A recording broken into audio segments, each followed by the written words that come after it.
Welcome back to Wisconsin. It's been a while. I've been gone for 4 or 5 days now, but we have a couple of things to talk about, and one of those main things is my Lexus IS250. The last video I talked about all the things that are wrong with it, how much it's going to cost me, and kind of the crazy thing with it. But today's video is a little different. I have some things to explain, some things to talk about, and update on what's happening with the car. And by the title of this video, you guys kind of already know the gist of it, but there's a little bit more to the story, and I kind of want to just talk about the last couple of videos, kind of everything that I talked about, and some of the things that I might have been slightly wrong about, potentially. But let's get right into it. Let's go check out the Lexus, talk about the things that are wrong, and why I'm selling the car. Alright, so that's right. Yep, we are selling the Lexus. But it's for reasons that you guys wouldn't expect, right? I've talked about this car breaking a little bit in the past, and by breaking, it has some minor things, but also some annoying things that we have to take care of. Now, before I sell it, I'm probably going to be doing a couple of things, and well, it just has to be done in order to sell the vehicle for as much as I'd want it to sell for. Once I get those couple of things buttoned in, we're going to be listing her for sale. And unfortunately, it's just time for the car to go. Now, I'm not selling the car because of the issues it's having. I even said when the car had a couple of issues, I want to give the car a second chance.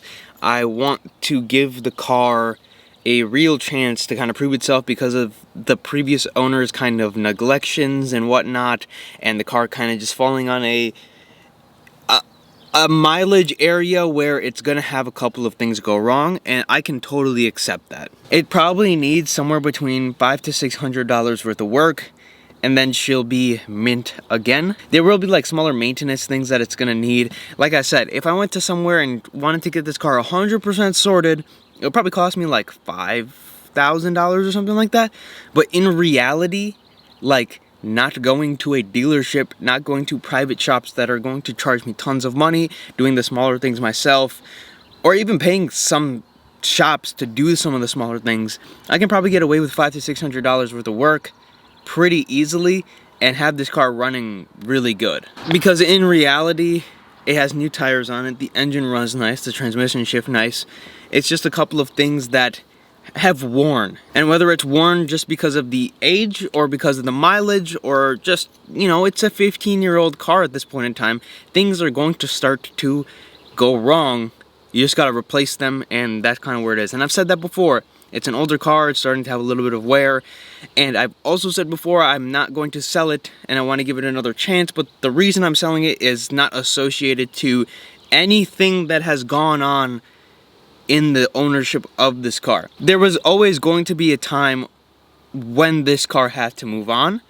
This is a fortunate time because of many things that we'll talk about in the future. Those couple of reasons I want a new car.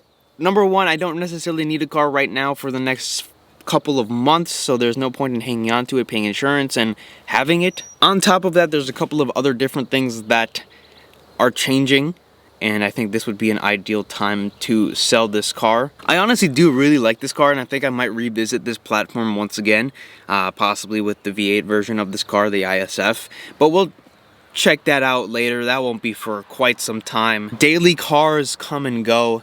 This car was never supposed to be one of the keepers in the collection, as a lot of people might call it, or one of the things that I'm going to hold on to, or even part of the real collection, I guess you can say, because this is just a car I had to use. Even though I use all my cars, but this is the car that just got a ton of miles put on it, not just by me, but literally everyone who is in my family. There is 3, if not 4 people driving this car at any point in time, and, well, miles add up really quickly. This car only has 80,000 miles, so I think this is a pretty good time to get the most value out of it as well. It's a lower mileage example. It still has a long life to go, and for me, I already have another car in order. We'll talk about that in a little bit of a future video, but I already have the replacement for this car lined up, and it meets all the requirements that I need in the next car. And there you have it. I'm not getting rid of the Lexus because of anything I've had wrong with my experience, because my experience with this car has been almost positive, other than a few kind of instances of the car's age showing a little bit. And honestly, I really like the IS250 platform. I've said many times all the things that I love about it, like about it, and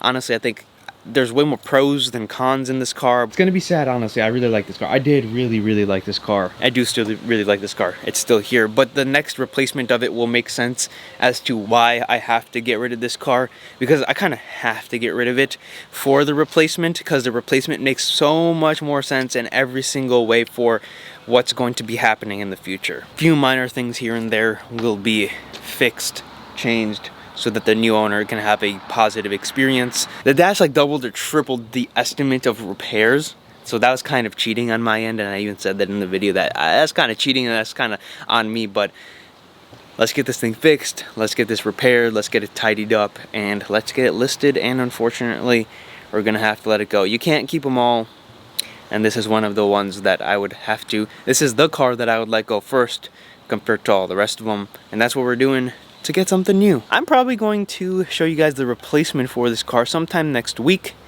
because it's kind of cool but also kind of just weird. The car at this point in time isn't here and isn't going to be here for about 6 months to a year, and we'll kind of see how that time frame changes in the next couple of months here, because I should be getting some updates on everything. But other than that, that's all I have for this video, so I'll see you guys in the next one.